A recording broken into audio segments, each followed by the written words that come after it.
The island of Sodor is surrounded by beautiful blue sea. It has fields of green and sandy yellow beaches.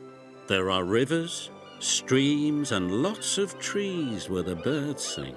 There are windmills and a coal mine and docks where visitors to the island arrive. The island also has lots and lots of railway lines. Who's that puffing down the track? It's Thomas. Hello, Thomas. Hello, everybody. Welcome to the island of Sodor.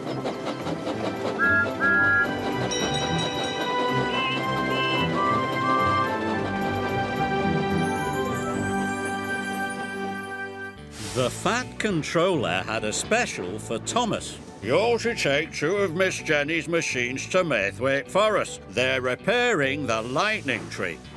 Yes, sir, said Thomas. Jack and Alfie were excited. They couldn't wait to see the lightning tree. Why is it called the lightning tree? Asked Thomas. It was struck by lightning. It's a very old and special tree, added Miss Jenny, which is why we need to repair it. But how will we know which one it is? You'll know, Kelly laughed. It's the biggest tree in the forest. We need to prop it up before it falls over, said Miss Jenny. So be careful, all of you, and remember, safety first, Jack and Alfie called. Jack and Alfie made their way through the forest.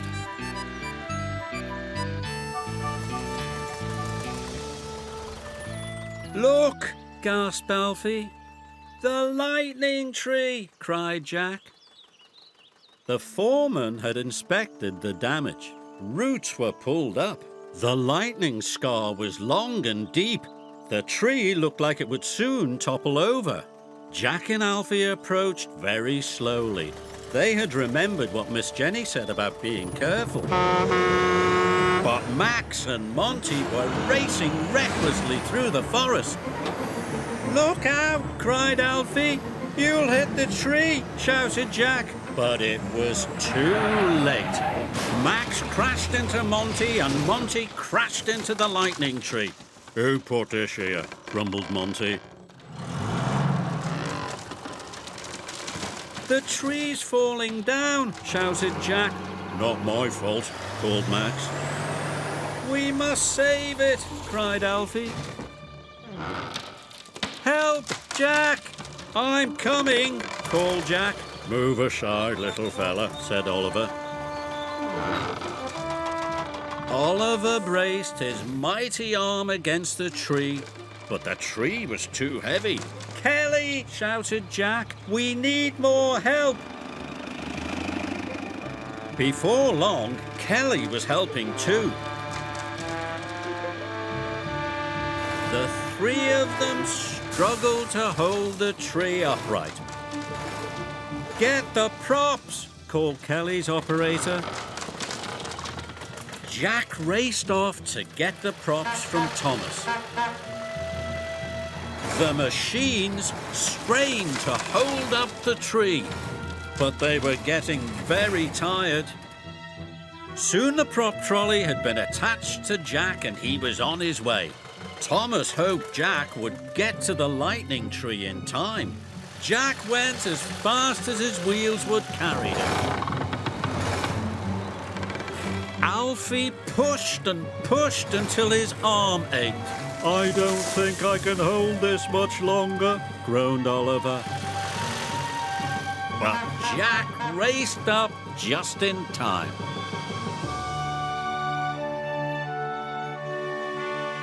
The workmen soon attached the props. The lightning tree was safe. Hooray! Groaned Alfie. Miss Jenny was pleased.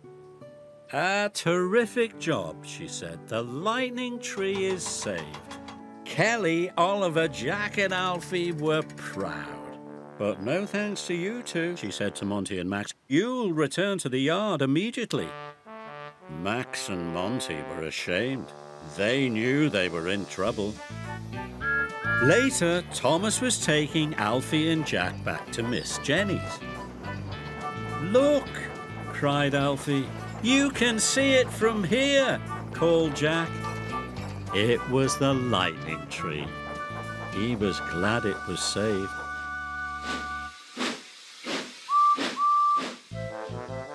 There had been a big storm on the island of Sodor. Trees were down and fences had been blown over. Kelly and Isabella had been clearing fallen trees since the crack of dawn. Ned and Max were helping remove a landslide. Nelson and Oliver were on their way to clear Henry's tunnel. The Fat Controller sent Thomas to take his friends to the football ground. "We must leave immediately," said Miss Jenny. "The car park is covered with fallen trees." "Tomorrow is the big game," said Thomas. "We'll have to move the trees today," clattered Jack. "You can rely on us, Steam Buster." "I'm sorry, Buster," said Miss Jenny kindly, "but this is a job for lifters, pushers and haulers." Buster was sad.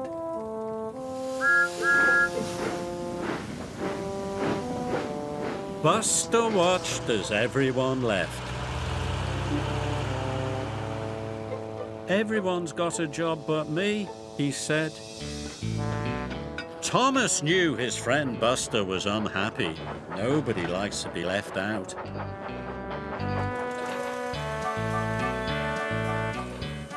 At the football ground, everyone was working very hard, clearing up the fallen trees. Thomas could see there was lots to do, but nothing for his friend Buster. Buster was upset. "It's not fair," he puffed. "I want to help too." The work had gone very well. They were almost finished when Isabella arrived with the new goalposts. Then Miss Jenny went onto the pitch. "Oh my goodness," she cried. "Molehills!" Miss Jenny would need Buster after all. Thomas returned to the yards as fast as he could. "Buster, I've come to take you to the football ground," he chuffed cheerfully. "Miss Jenny needs you urgently." Buster was so excited he thought his boiler would burst. Yippee! He was very happy. There was nothing better than being needed urgently. Soon they arrived at the football ground. After Buster was unloaded, he was amazed by what he saw. "Molehills!" he cried excitedly. "Hundreds of them! It looks like a giant currant bun, only green." This was the moment he had been waiting for. Buster clanked and sputtered and flattened and smoothed. Even the moles were impressed. "He's good, very good." His smoke was blowing, his steam was white and feathery. Mm. Mm. Mm. Mm-mm.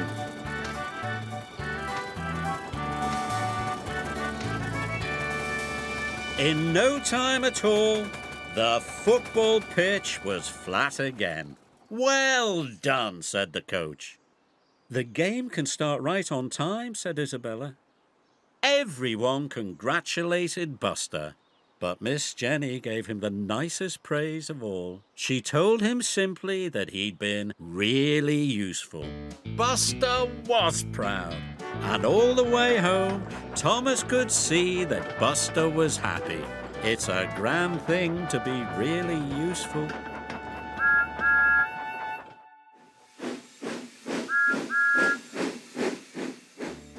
Thomas and Kelly had just arrived at the new library site. "The wind's blowing hard," chuffed Thomas. "Too hard," frowned Kelly. "Strong winds are dangerous for a crane." The wind was blowing so hard that Jack and his friends could hardly get their work done. Kelly's crane arm didn't like the wind. "Uh-oh, this is bad." "Look out!" cried Jack, but it was too late. "Are you all right?" chuffed Thomas. "I think so, but is anyone else hurt?" "No," said Jack, "but you've demolished the shed." Soon Kelly was back on Thomas's low loader. "I'm sorry, Miss Jenny," said Kelly.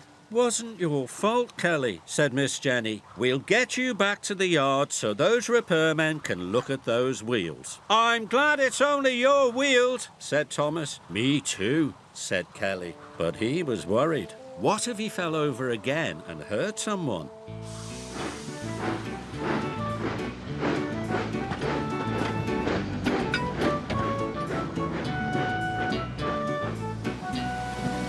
That night, the wind blew and the rains pounded down. The repairmen worked all night on Kelly's wheels.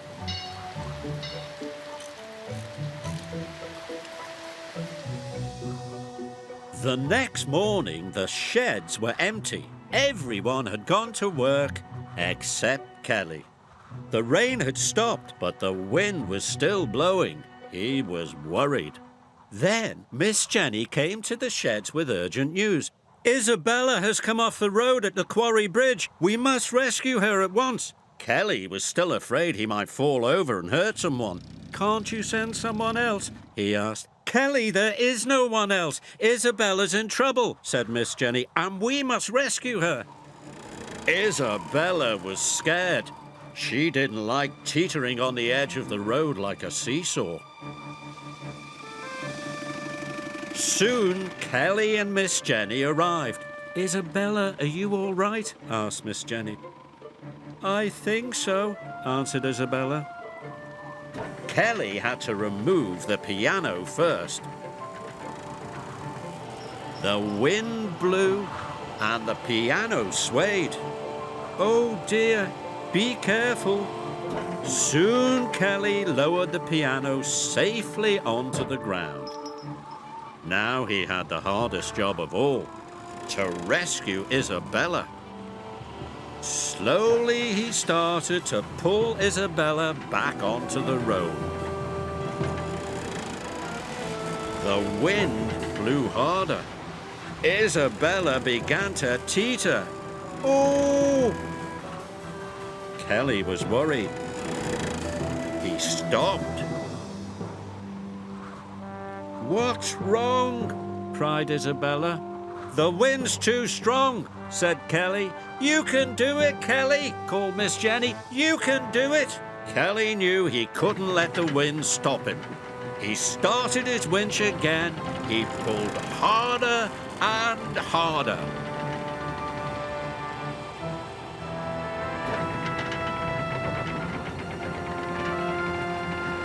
"Oh, mind my paint!" the cheeky truck cried.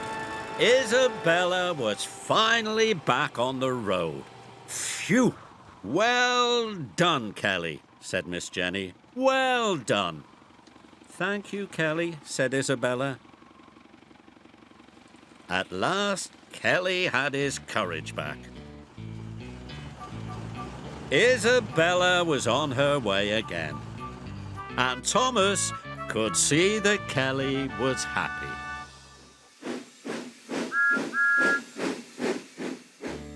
It was summer on the island of Sodor.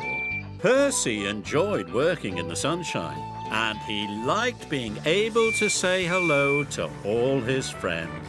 "Hello, Nelson," Percy called. Nelson was so busy he barely had time to honk back.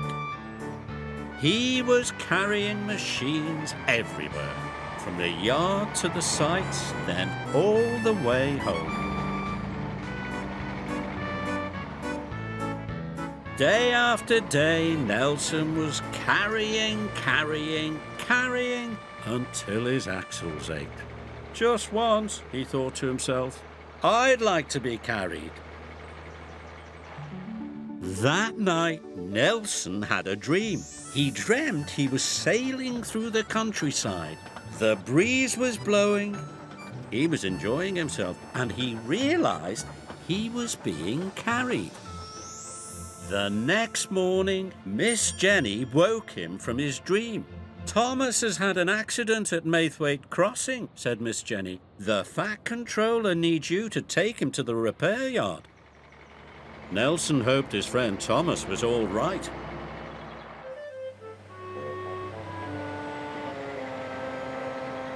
When Nelson arrived, he saw Thomas had come off the rails and had broken a wheel. Thank you for coming, chuffed Thomas. We'll get you back in no time, replied Nelson. Nelson had to be very careful. He'd never carried a steam engine before. Thomas's driver and Nelson's operator set to work at once. Nelson struggled as he winched Thomas aboard.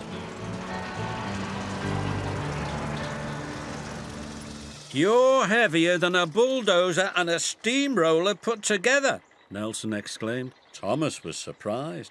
I'm only a tank engine, he said.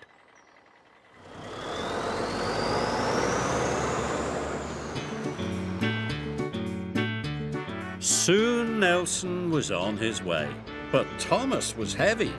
Nelson had to work very hard. He puffed, he panted, he pulled. Soon they were making excellent time. Thomas was impressed. You're a very good carrier, said Thomas. Thank you, said Nelson. I pull trucks and coaches all day long, added Thomas. It's good to be carried for a change. I'd like to be carried sometime, said Nelson, but who would be big enough to carry me?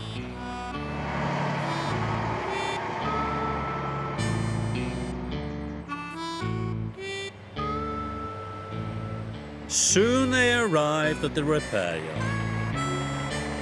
Well done, said the Fat Controller. You are a really useful truck. Nelson was tired, but he felt very proud. You can leave Thomas on the lower loader, said the Fat Controller. Miss Jenny needs you back at the yards immediately. Yes, sir, said Nelson. I'll drive as fast as I can.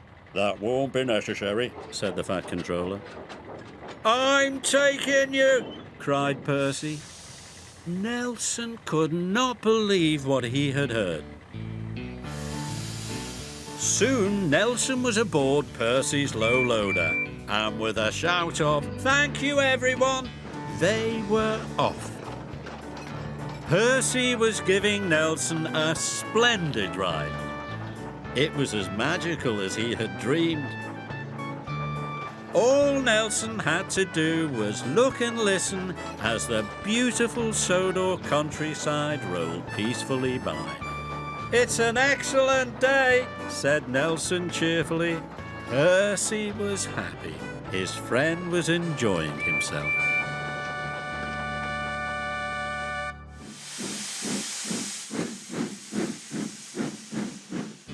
Buster the Steamroller loves the feeling of speed, the sun on his back and the wind on his rollers.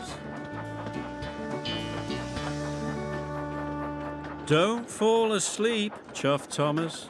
I'm thinking, said Buster, but he wasn't. He was dreaming about what it would feel like to win a race.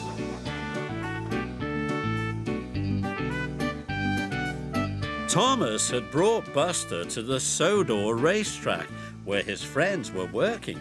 They were going to finish the track today. It was a responsible job. The track had to be made safe.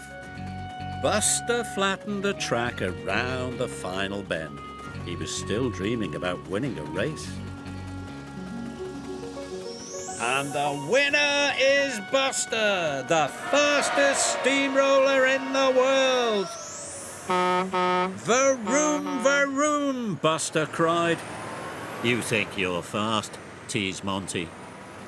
If you were going any slower, you'd be going backwards, teased Max. But Buster paid no attention. He was having too much fun. Finally, the work was finished and Miss Jenny came to inspect the site. You're a good crew, said Miss Jenny, but the track still needs testing. Can I test it, Miss Jenny? Asked Buster. I'm the fastest steamroller in the world. More like the slowest, snickered Max. Monty snickered too. Perhaps all three of you should test it, said Miss Jenny. The foreman will give you the all clear, but remember, no speeding. Of course not, said Monty. But Max and Monty knew they were going to go as fast as they could. They waited for the foreman to give the all-clear signal. I'm ready, cried Buster. You couldn't beat a snail, said Max. Not even a sleepy snail, added Monty. The foreman raised his flag. Max and Monty were speeding away. You jumped the signal, grumbled Monty. Did not, snapped Max. Buster trundled happily down the track as fast as his rollers would carry him, which wasn't very fast at all. Monty was so cross he bumped Max. Ow! Cried Max. You've dented me. You're in the way, snapped Monty. Buster was having a wonderful time. Max was cross with Monty. He decided to bump him back. Before they knew it, they skidded off the track and into a ditch. Meanwhile, Buster trundled happily on. Said the bull. Ooh, said Monty and Max, and they struggled out of the ditch. Monty and Max sped down the track. Buster was trundling towards the finish. Go, Buster! Cheered the other machines. Hooray for Buster! Go, Buster! Oh, no, said Monty. It can't be, said Max. But it was too late. Buster chuffed and puffed across the finish line. When Max and Monty crossed the line, they were still arguing. I came second, cried Max. Third, snapped Monty. You won, Buster, said Jack. And I wasn't even speeding, he said. When Thomas came to collect Buster, he was pleased. I brought a steamroller, he said, but I'm taking a champion back. And he helped prove the track is safe without speeding, added Miss Jenny. Buster was proud. Vroom, vroom, he said, as Thomas chuffed past Monty and Max. I did come second, said Max. Third, snapped Monty.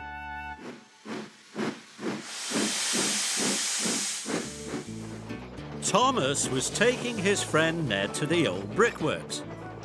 Ned was excited. Today I get to demolish, called Ned. Demolish, chuffed Thomas.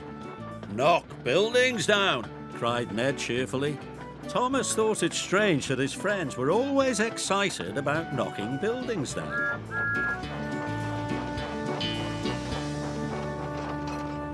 Miss Jenny had shown the foreman the demolition plans.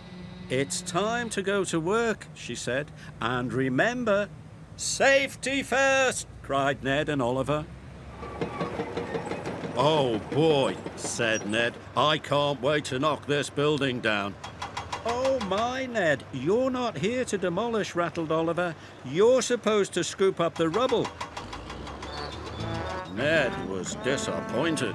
He really wanted to knock buildings down. Ned was usually in trouble for breaking things, but today it wouldn't matter.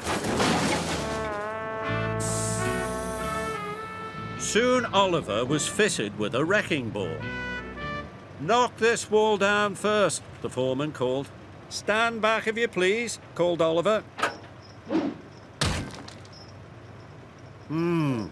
Said Oliver. The wall didn't fall down. Oliver swung his wrecking ball as hard as he could. He said again. The wall still didn't fall down. "We need a bigger wrecking ball," cried the foreman. In no time, Oliver was fitted with a bigger wrecking ball. But still, the wall didn't fall down. "Can I help?" Ned asked hopefully. "No," said the foreman, "this is Oliver's job." Ned was sad. "This is the strongest wall I've ever seen," said Oliver's operator. Then the foreman checked the wall. "We'll send for an even bigger wrecking ball," he said.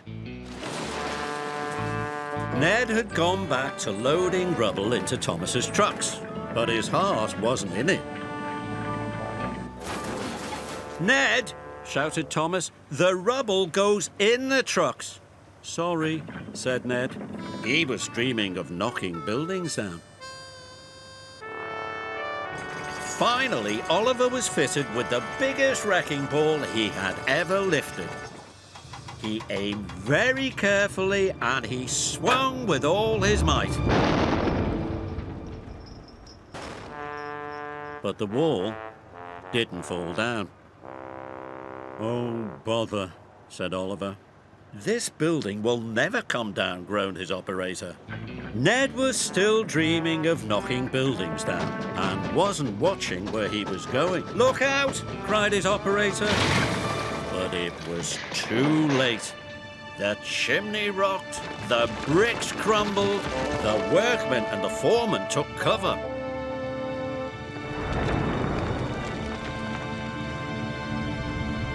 Oliver and Thomas watched in amazement.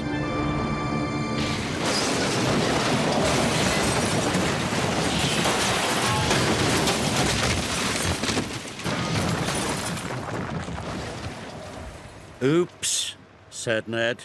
"Hooray!" cheered the workmen. "Ouch!" said Oliver. "Ouch! Ouch!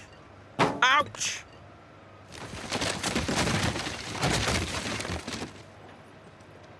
Oliver was dirty and dented, and Thomas's trucks were full.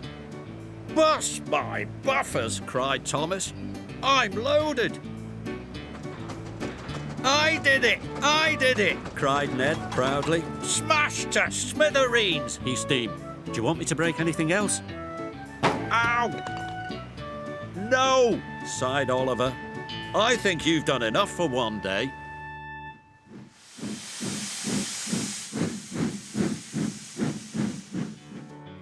It was a simmering summer's day on the island of Sodor. The Fat Controller had sent Thomas to help Jack and his friends at the building site. They were busy working on the foundations for the new community centre. Patrick was pouring concrete for a new platform.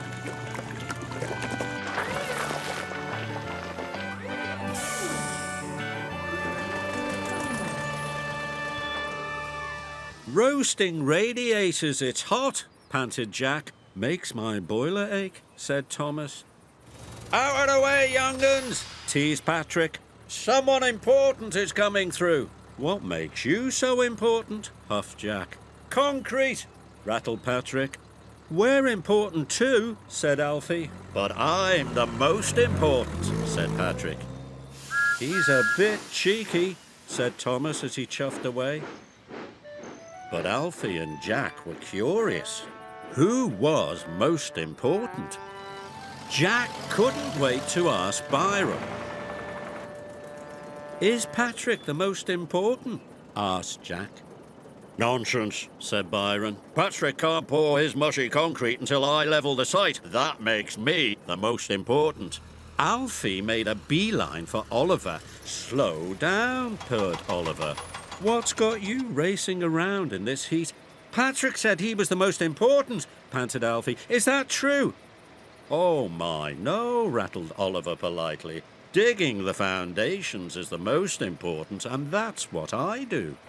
Transport, boasted Nelson. Without transport, there wouldn't be any construction. That makes me the most important. Banksmen, declared Ned. They're in charge of safety. They're definitely the most important. I give up, clattered Jack. They can't all be the most important, said Alfie. They were confused. When Thomas returned, he could see that everyone was talking about who was the most important. Even Max and Monty. I'm the most important, dieseled Max. I am, boasted Monty. I can haul more in less time than anyone else. And before their banksman could stop them, they were off to get even bigger loads. Max was getting the biggest load he could carry. More, boomed Max. So was Monty. More, boomed Monty. I think that's enough, said Oliver politely. More, and hurry! If you say so. Max! Monty! Kelly called. Slow down! Thomas could see Max and Monty were headed for trouble. I'm the most important, snapped Max. I am, blasted Monty. I am! I am! Look out! Shouted Patrick.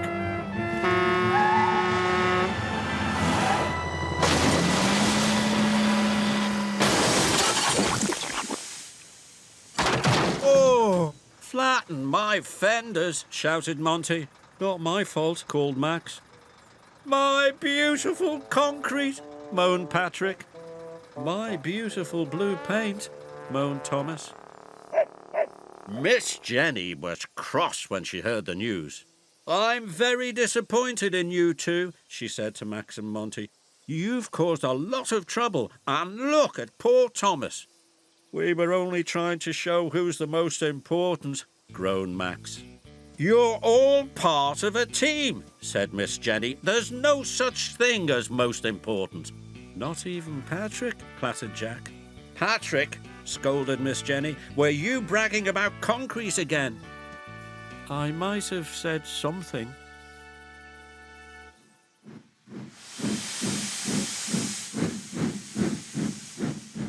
It was a beautiful day on the island of Sodor. Thomas was bringing his friend Alfie to a demolition site.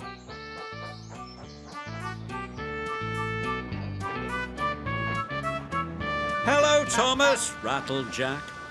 Hello, Jack, puffed Thomas. I guess everyone likes demolition, said Thomas. I love demolition, said Alfie. It's when we get to knock buildings down. That's supposed to be fun, asked Thomas. The best fun, cried Alfie, and he swooped down the ramp. Look out, small fry, boomed Max. I'm not a small fry, said Alfie crossly. He didn't like being teased about his size. Later that morning, Alfie was happy that the foreman had sent him to work with Ned. Ned wouldn't make him feel small. But as Alfie pulled up, Ned swung his bucket. Watch out, cried Alfie. Sorry, said Ned. I didn't see you. You're smaller than you look. This made Alfie feel even smaller. Later, Alfie was working hard. Hurry up, half pint, teased Monty. Not half pint, greased Max. It's small fry. Ha! Alfie was upset. At the workman's tea break, Thomas could see that Alfie was unhappy. What's wrong? he asked. I don't like being small, complained Alfie. As long as you're useful, said Thomas helpfully. It doesn't matter what size you are. Alfie thought about this for a moment. Break's over, shouted Kelly. Back to work. That afternoon, Alfie was determined to be really useful. He was helping Oliver demolish a building.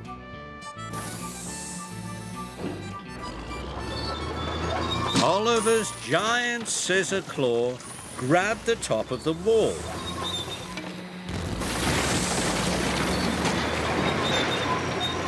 Stop! Cried Alfie. I can hear something. Everyone stopped work. But no one could hear a thing. I already checked inside, said the foreman. Small fryers hearing things, sneered Max. I did hear something, I really did.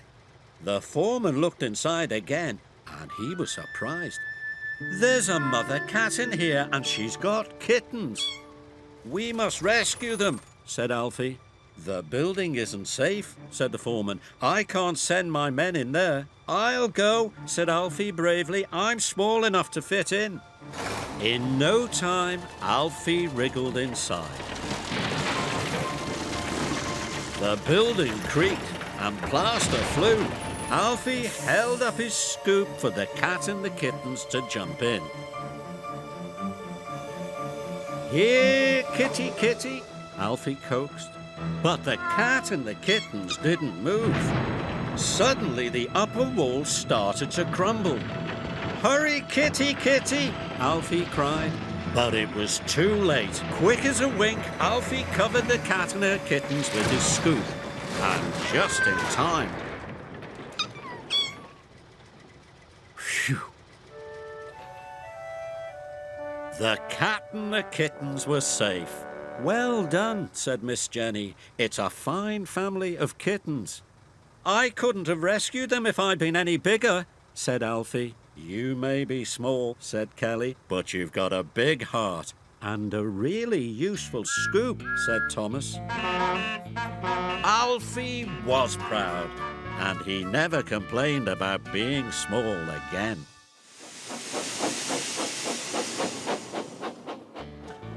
It was a grey, cloudy day on the island of Sodor. Percy was taking Alfie and Jack to Kronk Station. Jack and his friends were going to prepare the site for a new repair shed. But rain had made the site a muddy, mucky mess. Mud can be dangerous, warned Miss Jenny, so remember... Safety first, said Byron proudly. And that means no carelessness, Max and Monty. Yes, Miss Jenny, they clattered. Jack and Alfie were having a wonderful time. Alfie liked mud, and this was the muddiest mud he had ever seen. Mud, glorious mud, Alfie shouted as he spun around. Byron was working very carefully. His cuts were straight and precise. Look at that, he chugged, a work of art. But no one noticed how carefully Byron was working. Max and Monty were still up to no good.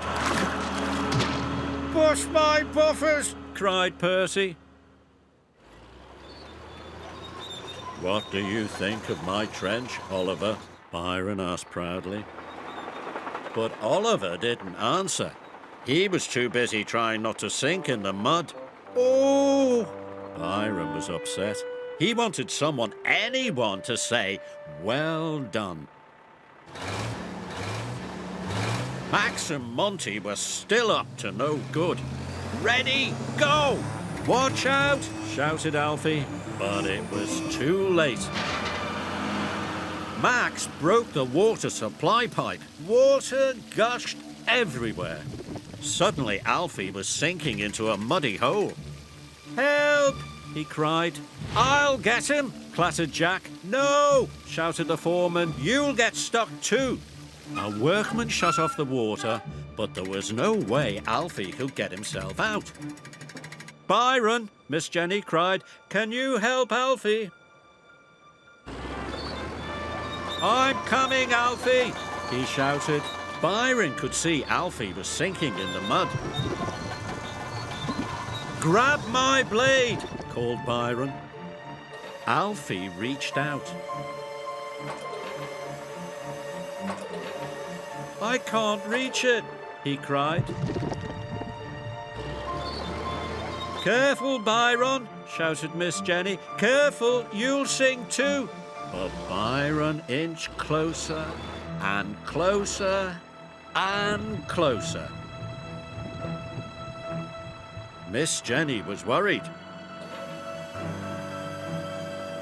"I've got it," shouted Alfie. "Hold on," cried Byron. "Come on, Byron," Kelly whispered. Byron struggled and pulled and strained.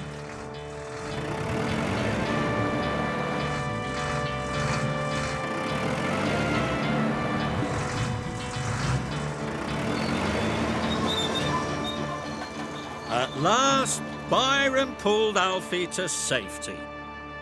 Alfie was happy to be out of the mud, and Percy was glad his friend was safe. "Well done, Byron," he said. "Yes, well done," said the foreman. "Well done," shouted Kelly. "Well done," shouted everyone.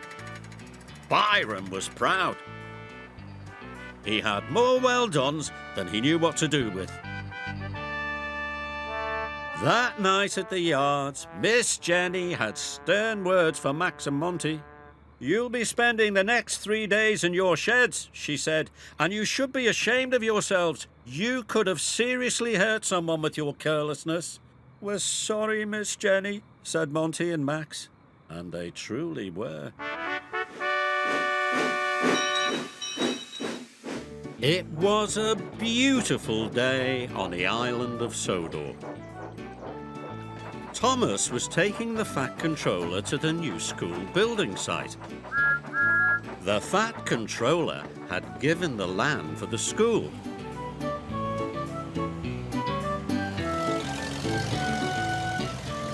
Thomas's friends were all busy preparing the site.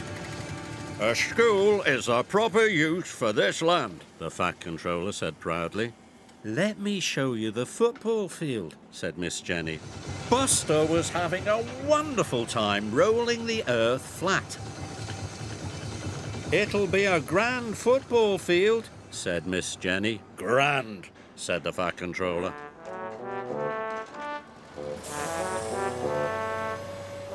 Alfie was happily digging foundation trenches for the school library. "It'll be a splendid library," said Miss Jenny. "Splendid," said the Fat Controller. "And this will be the swimming pool," she said. She explained that Oliver had to dig carefully.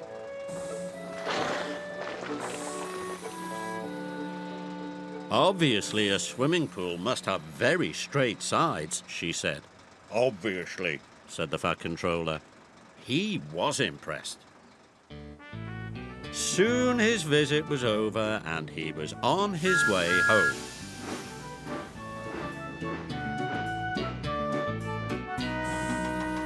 Max was becoming impatient. "Hurry up," he scowled. But Oliver would not be hurried. Hump! He was determined to dig carefully.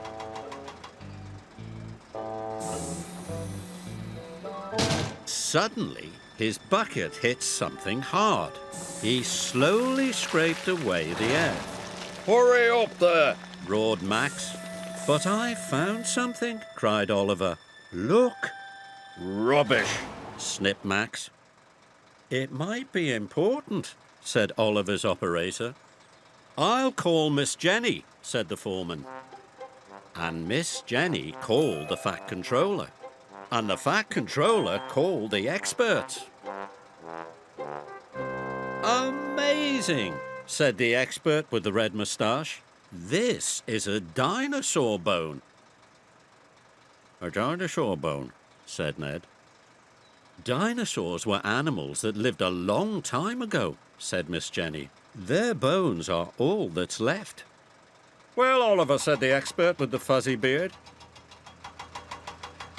I wonder if you'd do some more digging for us. Yes, sir, beamed Oliver. He was excited. Soon the experts roped off the area. Oliver changed over to his smallest chisel.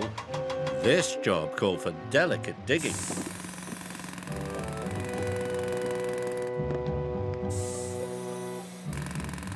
Soon, Oliver found some more bones. Ooh! And some more. And some more. He had uncovered the skeleton of a whole dinosaur. Everyone cheered. This is an important day for the island of Sodor, said the Fat Controller. Thanks to Oliver's careful digging, said Miss Jenny. Makes me proud to be an excavator, said Alfie. A man with a camera even took Oliver's picture.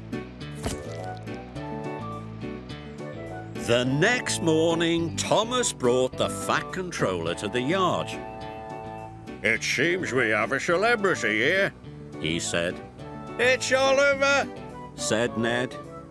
with his dinosaur, said Jack. The front page, no less, said Miss Jenny. Oliver was proud.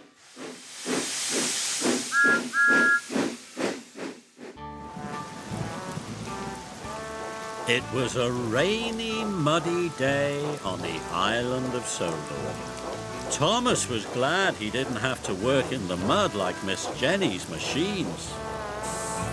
The machines were digging foundations for the new dairy barn.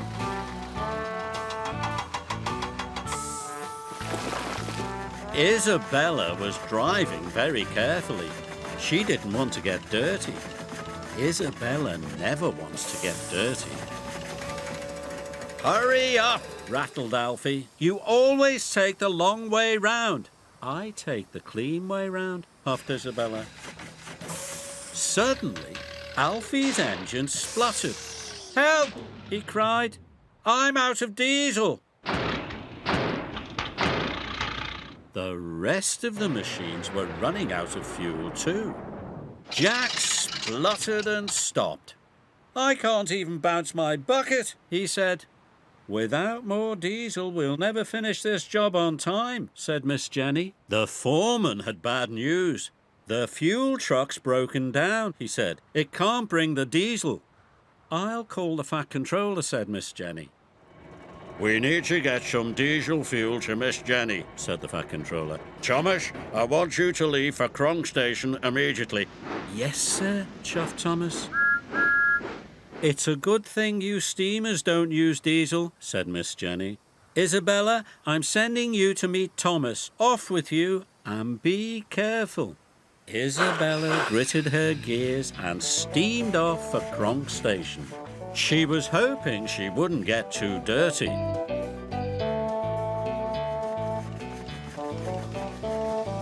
She saw the road was flooded. Water was up to her axles, and Isabella's paintwork was getting dirty, but she didn't stop. Thomas was steaming as fast as he could to get the fuel to Isabella.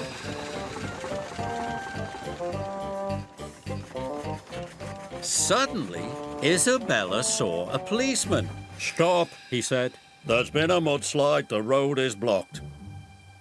Isabella knew Miss Jenny's machines were counting on her. Then I'll drive across the field, she said bravely. She left the road and skidded across the muddy field. Yuck! She cried. Isabella was so dirty, she didn't even look like herself. But she wouldn't give up. Finally, she pulled into Kronk Station, exhausted. Isabella, cried Thomas, you made it. only just. Soon the fuel drums were loaded and Isabella was on her way. By now, all of Miss Jenny's machines were out of fuel. The site had never been so quiet. Isabella sloshed and splashed and struggled through the muddy water. Suddenly, the machines heard a strange rattle and a rumble. The muddiest, grubbiest flatbed truck they had ever seen steamed through the gates. "Isabella!" cried Alfie. "You made it!" cried Miss Jenny.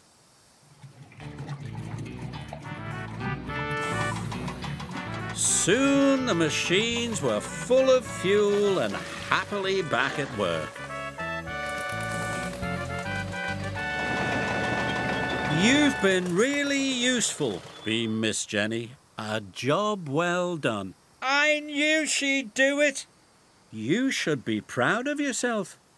"I am," answered Isabella, "but I could use a wash down."